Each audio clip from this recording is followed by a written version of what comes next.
What if the darkest nightmares of ancient times were more than just stories?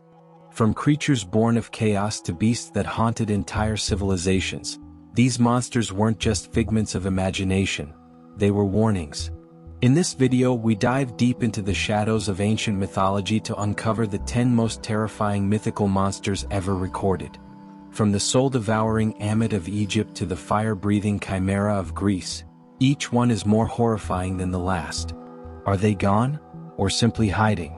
Prepare yourself for a journey into the primal fears of the ancient world. This is Ancient Nightmares. Typhon, Greek mythology. A giant so monstrous even the gods fled Olympus.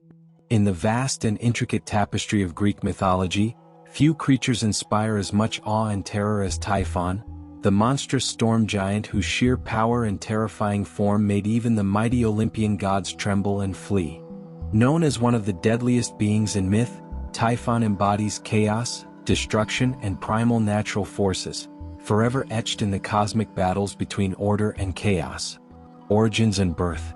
Typhon's origins are shrouded in mystery and vary slightly between ancient sources, but he is commonly described as a monstrous offspring of primordial deities, symbolizing untamed natural forces. According to the most accepted version, Typhon was the son of Gaia, Earth, and Tartarus, the deep abyss or underworld. Gaia, the personification of the earth, gave birth to Typhon as a form of retaliation against the Olympian gods for imprisoning the Titans after their defeat. Gaia's anger and grief over the fate of the Titans spurred her to create a being so terrifying and powerful that even Zeus himself would fear. Some myths mention Tartarus as the father, emphasizing Typhon's connection to the darkest, most chaotic realms beneath the earth. Typhon was thus born out of a primal and violent urge, an embodiment of the earth's fury and destructive power, a force destined to challenge the cosmic order established by the Olympian gods. Physical description and form. Typhon's physical form is unlike anything else in Greek mythology, a hybrid of natural disasters and monstrous features that evoke sheer terror. He is often described as a gigantic giant, towering so high that his head would reach the stars. Some myths say he was so tall he could touch the heavens. His upper body was said to be human-like but with immense size and strength. From the waist down, or sometimes from the neck down, Typhon had hundreds of serpent heads or coils. His serpentine lower half writhed with countless venomous snakes, constantly hissing and spitting fire. His eyes flashed with a terrifying light, sometimes said to blaze like fire. His breath was a raging storm, a destructive windstorm, thunder and lightning all rolled into one.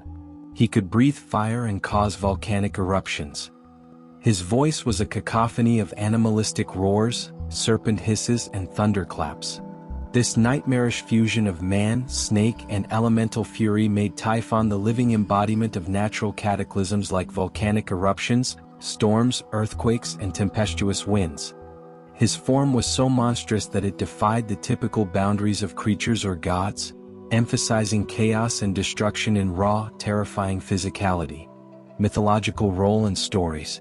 Typhon is central to one of Greek mythology's most dramatic cosmic battles, the war between the Olympian gods and Typhon, which symbolizes the eternal struggle between order and chaos. The challenge to Zeus and the gods. After the Olympians defeated the Titans and solidified their control over the cosmos, Gaia grew resentful of their rule and sought to overthrow them. To do this, she birthed Typhon as a weapon of ultimate destruction. Typhon marched toward Mount Olympus, the home of the gods, instilling fear with his thunderous roar and fiery breath. Even the mighty gods were initially terrified, and some fled from Olympus in panic, a rare mythological motif showing the extreme threat Typhon represented. The gods scattered, Hermes and Pan fled to Egypt, Apollo took refuge on the island of Lesbos and others hid. Only Zeus, the king of the gods and god of the sky and thunder, stood his ground to confront Typhon. The battle between Zeus and Typhon was a cosmic clash of divine power and primal chaos. The battle. The fight is depicted as a cataclysmic event involving thunderbolts hurled by Zeus against Typhon's fire and serpents. Typhon managed to wound Zeus by cutting out his sinews, tendons, which Hermes later recovered in some versions of the myth. Zeus ultimately regained his strength and defeated Typhon, often by hurling him down to the underworld or imprisoning him beneath Mount Etna or another volcanic mountain. Some myths say Typhon was trapped under Mount Etna, and his rage and movements caused the volcano's eruptions and earthquakes. The victory of Zeus over Typhon symbolized the triumph of order, civilization, and divine rule over the chaotic forces of nature and destruction. Symbolism and interpretation. Typhon is more than just a monster. He represents many deeper themes and symbolic meanings in Greek mythology. 1. Chaos versus order. Typhon is the ultimate symbol of chaos and primal nature. His terrifying form and destructive power oppose the structured, ordered cosmos that the Olympian gods represent. The struggle between Zeus and Typhon mirrors the mythological theme of cosmic order overcoming chaos, a motif common in many ancient cultures. 2. Nature's unpredictable fury. Typhon personifies the violent, uncontrollable forces of nature. Storms, volcanic eruptions, earthquakes, and serpents. His myth serves as an ancient explanation for natural disasters and the unpredictable fury of the natural world, embodying the fear humans have of such phenomena. 3. Divine retribution and Gaia's wrath. Typhon's birth from Gaia connects him to the Earth's revenge against the Olympians for their violent overthrow of the Titans. His story is tied to cycles of vengeance, rebellion, and the uneasy balance between gods and primordial forces. 4. Serpentine imagery and ancient fear of snakes. Snakes often symbolize danger, death, and rebirth in mythology.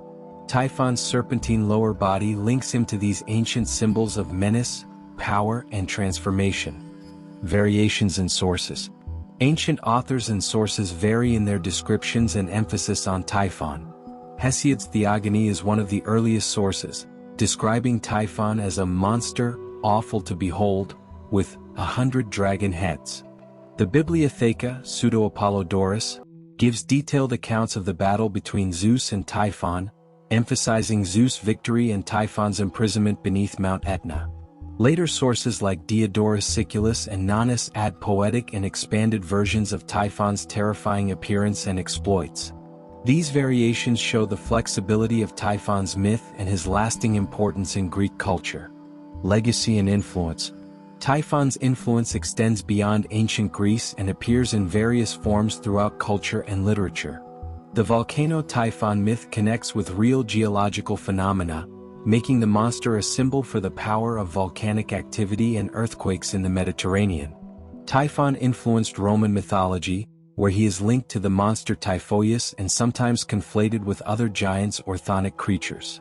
In modern literature and popular culture, Typhon's image as a storm giant with serpentine features appears in fantasy novels, video games, and comics, often as a symbol of overwhelming destructive power.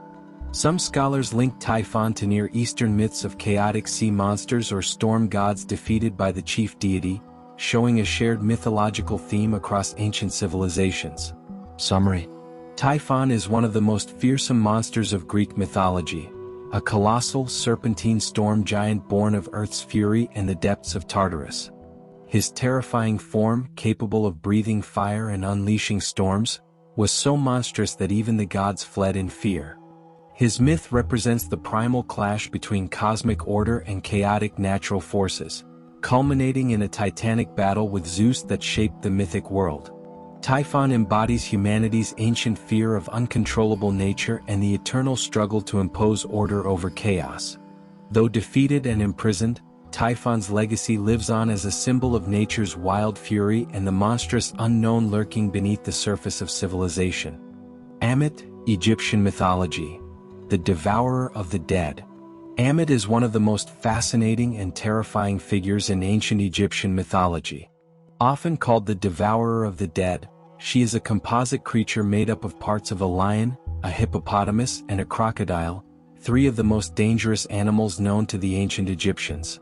Ammit's role is unique and crucial in the judgment of souls in the afterlife, where she acts as a fearsome enforcer of moral order by consuming the souls of those deemed unworthy. Origins and etymology. The name Ammit is derived from the ancient Egyptian language and can be translated roughly as devourer or swallower. She is sometimes also known by the name Ammit or Ahamate, depending on the transliteration from Egyptian hieroglyphs. Ammit appears primarily in the context of the weighing of the heart ceremony, one of the most critical stages in the journey of the dead, as described in funerary texts like the Book of the Dead.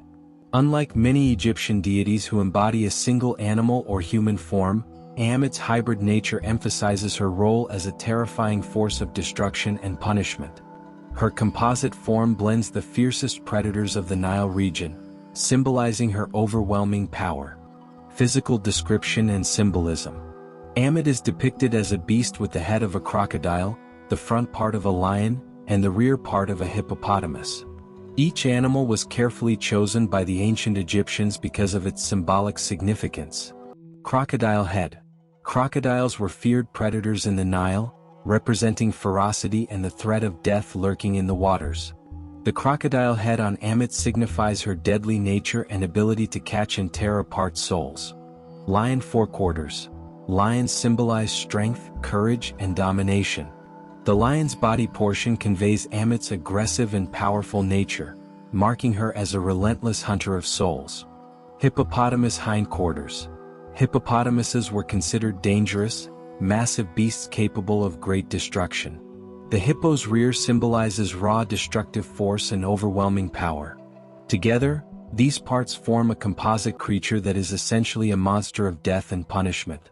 In Egyptian art, Ammit is sometimes shown crouching or sitting beside the scales used in the judgment ceremony, ready to devour the condemned soul. Role in Egyptian afterlife mythology. Ammit's most important role is in the judgment of the dead, an essential belief in Egyptian religion. The ancient Egyptians believed that after death, a person's soul, called the Ka-Nba, faced judgment in the Hall of Ma'at, presided over by the god Osiris, the god of the afterlife and resurrection. The weighing of the heart ceremony. The judgment ceremony is vividly described in the Book of the Dead and other funerary texts. The central moment is the weighing of the heart ritual, overseen by the god Anubis, the jackal-headed god of embalming and protector of the dead. When a person dies, their heart, considered the seat of intelligence, emotion and morality, is weighed against the feather of Ma'at, the goddess of truth, justice and cosmic order. The feather is a symbol of Ma'at's principles: truth, balance, and righteousness. The scales measure whether the heart is lighter or heavier than the feather. A heart burdened with sin and wrongdoing is heavier. A heart pure of wrongdoing balances or is lighter than the feather. Ammit's role as the devourer. If the heart is found to be heavier, meaning the soul is sinful or morally unworthy, Ammit is unleashed. She immediately devours the heart, and the soul is condemned to non-existence.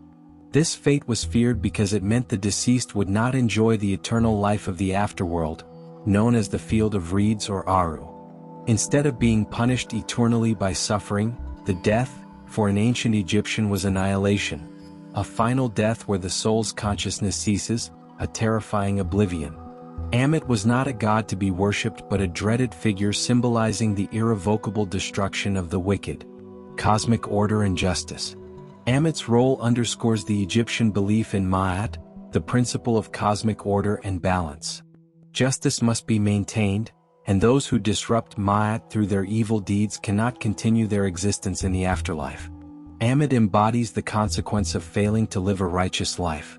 Unlike many religious traditions where the afterlife involves punishment or reward, Egyptian mythology presents a more binary outcome: reward in eternal life or total obliteration by Ammit.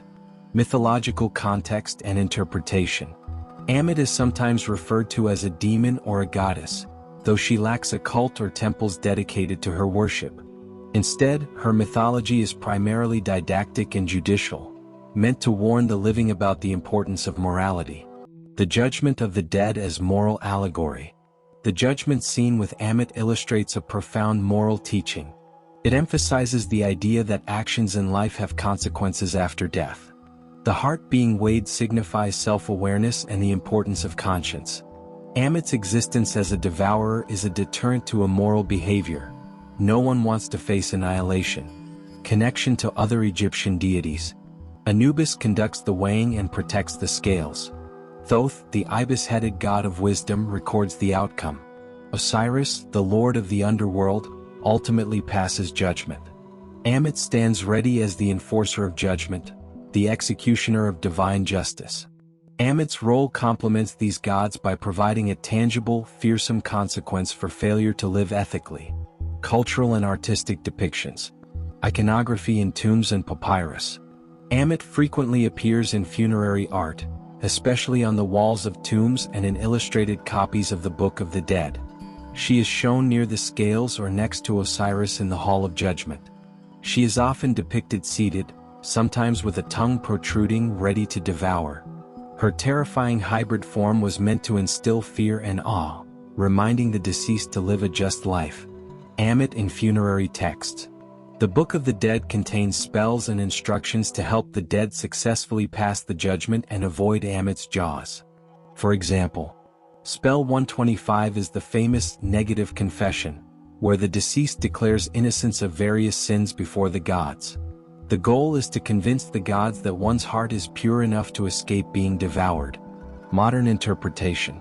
In modern Egyptology and popular culture, Ammit symbolizes divine justice and the ultimate punishment of annihilation.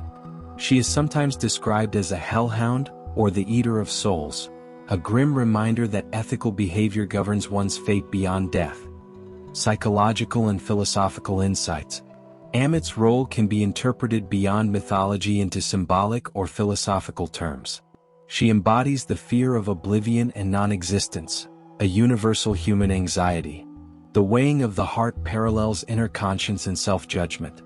Ammit represents the destructive consequences of moral failure, the inevitable price for a life out of harmony with truth and justice. Her myth invites reflection on justice, responsibility, and the nature of the soul in human life. Summary. Ammit is a unique and powerful figure in Egyptian mythology who plays a vital role in the judgment of the dead. With her hybrid form of lion, hippopotamus, and crocodile, she is a terrifying creature designed to devour the hearts of those whose souls are weighed as unworthy. This act ensures that only the righteous can proceed to eternal life, reinforcing the fundamental Egyptian principle of Ma'at, truth, justice, and cosmic balance. Her presence in funerary texts and art serves both a mythological and moral purpose. She is a constant reminder to the living of the importance of ethical conduct and the fearsome consequences of wrongdoing after death. Unlike other mythological monsters who bring eternal torment, Ammit's punishment is complete annihilation, a total erasure from existence, a fate far worse than death for the ancient Egyptians. You've just journeyed through the chilling depths of ancient myths, where monsters were more than legends. They were embodiments of fear, chaos, and the unknown. From shadowy creatures lurking in the dark to beasts that defied nature itself, these ancient nightmares still haunt our imaginations today. Which monster terrified you the most? Let us know in the comments below. If you enjoyed this dive into myth and terror, be sure to like, subscribe, and hit the bell so you never miss a tale from the past. Until next time, stay curious, and beware what may still be lurking in the dark.